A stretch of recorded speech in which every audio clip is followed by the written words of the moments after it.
Radical.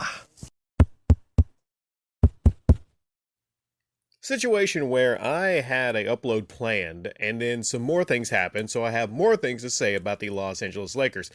I don't want to make this multiple uploads. I'm going to wrap this all up right now. I won't have time for multiple uploads on this, but I'll get this quickly out of the way.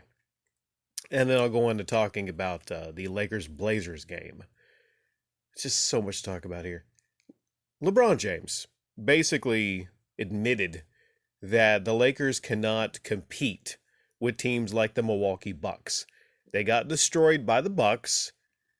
Giannis is a motherfucking beast. This man scored 44, and he had this one dunk, look it up, this two-handed dunk. It looks Shaq-like, okay? This guy he's unstoppable. And he stomped a mud hole through the Lakers, to say the least. Now, I'm not saying LeBron and AD had particularly bad games, but just compared to Giannis, they can't compete with Giannis. A lot of teams, a lot of players can't compete with Giannis. But LeBron basically admitted it. He looked just deflated. A reporter asked him, what's your plan to try to compete with these teams, like the Bucks? And he said, basically, he can't compete. Something to that effect, like he cannot compete with these teams. It's something that you rarely ever hear from LeBron, and you rarely ever hear from some of these star players, that they just basically can't do it. The team is constructed, cannot compete. Now, maybe he's putting a little signal out there that maybe it's that Lakers need to do something, front office needs to do something, maybe get rid of Westbrook, something like that. He won't say that. Publicly, him and AD back Westbrook. Privately, though, he's regretting his decision to, and he's a big part of the reason that Westbrook is in LA. That fault lies with Mr. LeBron James. That's who he wanted there, so he got what he wanted. Russ is about untradeable. $44 million he's making this year. Next year, he's making $47 million. What team wants to take that on?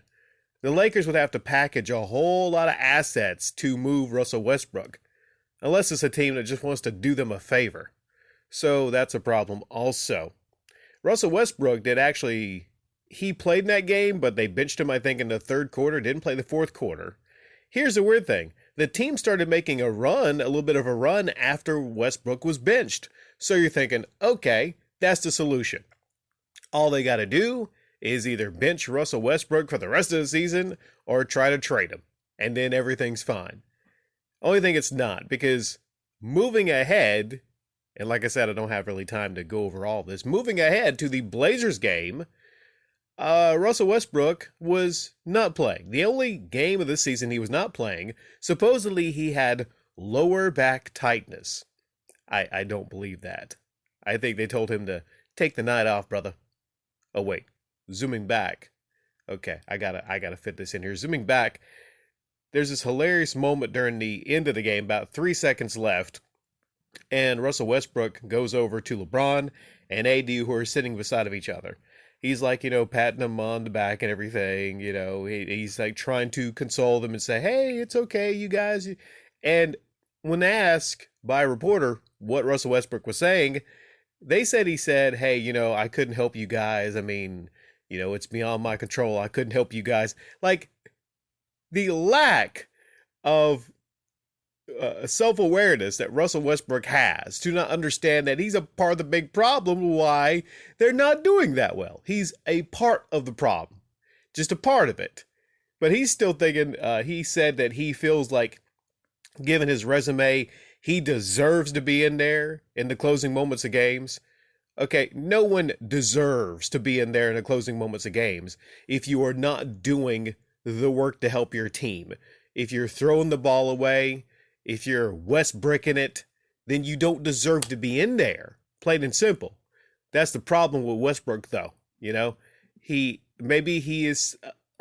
just not self-aware, or he doesn't want to admit that he's a big part of the problem because of his pride. Okay. But yeah, the Blazers game. I'm wondering, who the hell is Anthony Simons? Anthony Simons is not an all-star, is he? He's not exactly going to be in the all-star game, But he had, I think, 29 points, and he led the Blazers to a victory against the Lakers. Now, Russell Westbrook did not play, like I said, for supposed back tightness. Could be possibly they're just trying to, keep him preserved, make sure he does not get injured because they want to trade him. They have plans to trade him if that's possible. But this Lakers team lost by a couple points to the Blazers. And they've lost a lot of games. James Worthy, who used to be on the Showtime Lakers, said this might be the worst loss. And it was a back-to-back. They did get stomped by the Bucks. But James Worthy thought this was the worst loss, and it might be the worst loss of the season because this is a Trailblazers team that just got, I think, beat by the Magic, and they've lost, I think, 5 straight at home. This might be the worst loss of the season because this is a complete rebuilding team. Essentially, they're trying to let the team lose. The Blazers aren't going anywhere. Dame Lillard isn't playing. CJ McCollum was traded to the Pelicans. This is a team in full rebuild. They traded a couple other players. They have their backup players playing. And yet, LeBron James, who had 30, by the way, he does his wonderful stat padding really well because he's trying to reach that scoring record and pass Kareem, I believe, which he will do, I'm pretty sure. And there'll be a lot of fanfare, even though he's head of a losing team. And Anthony Davis had 17 points. But Anthony Simons, like I said, had 29 points. Who the hell is Anthony Simons? But they beat the Lakers. Now, finishing this off, it's kind of weird that some people say, Westbrook is 100% of the problem. All they got to do is get rid of Westbrook. Well, Westbrook was not playing, was he? And they still lost to the Blazers. So that says something is wrong with the entire team, as a whole, the entire team. But they will still probably try to, if it's possible, trade Westbrook. And they've got a number of hours left to do it. Now, the one offer on the table is the Houston Rockets. And they might take it. Taking John Wall for Westbrook. And the Rockets want a future pick also. So it's that bad. The Rockets, it's that bad. To take Russell Westbrook on, they'll give John Wall, who I think is currently injured, and they still want to pick back. Maybe they can make it work. Maybe they could, make it work even without a pick. I'm not sure. Maybe the Rockets feel bad for the Lakers. I don't know. Maybe there's some team out there that might take Westbrook, but probably not. Some people are saying that maybe the Knicks. Maybe the Knicks might take Westbrook. I don't know. Probably not. Probably no team. There's no team out there that will take Westbrook. So there you go. LeBron basically gave up on the team. He's still going to stat pad. He's still going to, get his scoring title, potentially.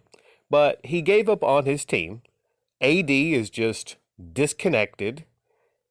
And I don't know.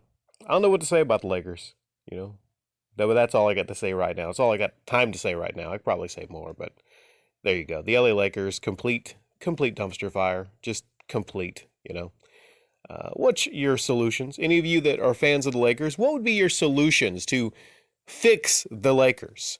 Should the Lakers consider actually going into a full rebuild like some other teams like the Blazers?